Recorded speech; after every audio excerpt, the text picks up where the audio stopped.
ಹಾಗಾಗ ನಮ್ಗಳತ್ರ ಒಂದು ನೆಪ ಇರುತ್ತೆ, ಒಂದು ಕೊರಗಿರುತ್ತೆ. ಈ ಪ್ರಪಂಚದಲ್ಲಿ ನಾವು ಮಾಡೋದಾದ್ರೂ ಏನಿದೆ ಅಂತ, ನಾವು ಏನ್ ಮಾಡಬೇಕು ಅಂತಿರ್ತೀವೋ ಅದನ್ನ ಆಗ್ಲೇ ಯಾರೋ ಮಾಡಿರ್ತಾರೆ. ನಮ್ಗಳಿಗಂತೂ ಏನೂ ಮಾಡಕ್ ಉಳ್ದಿರೋದಿಲ್ಲ. ಈಗ ನೀವು ಉದಾಹರಣೆಗೆ ಈ ಪೂಜೆಯ ತಟ್ಟೆಗಳನ್ನು ನೋಡಿ.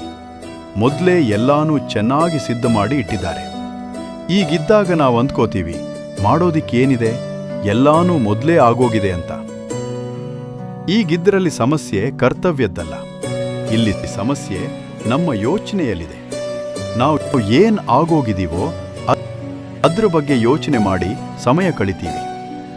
ನಾವು ಏನ್ ಯೋಚಿಸ್ಬೇಕು ಅಂದ್ರೆ, ಏನ್ ಮಾಡೋದು ಇನ್ನೂ ಬಾಕಿ ಇದೆ, ಅದ್ರಲ್ಲಿ ನಾವು ಏನ್ ಮಾಡೋಕ್ ಸಾಧ್ಯ ಇದೆ ಅಂತ.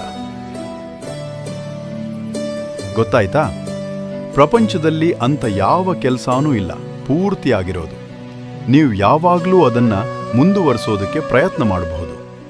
ನೀವು ಆ ಕೆಲಸನ ಇನ್ನಷ್ಟು ಶ್ರೇಷ್ಠ ಮಾಡೋದಕ್ಕೆ ಸಾಧ್ಯ ಇದೆ. ಇದಕ್ಕೆ ಅವಶ್ಯಕ ಇರೋದು ಸಕಾರಾತ್ಮಕತೆ ಅಷ್ಟೇ. ರಾಧೆ ರಾಧೆ.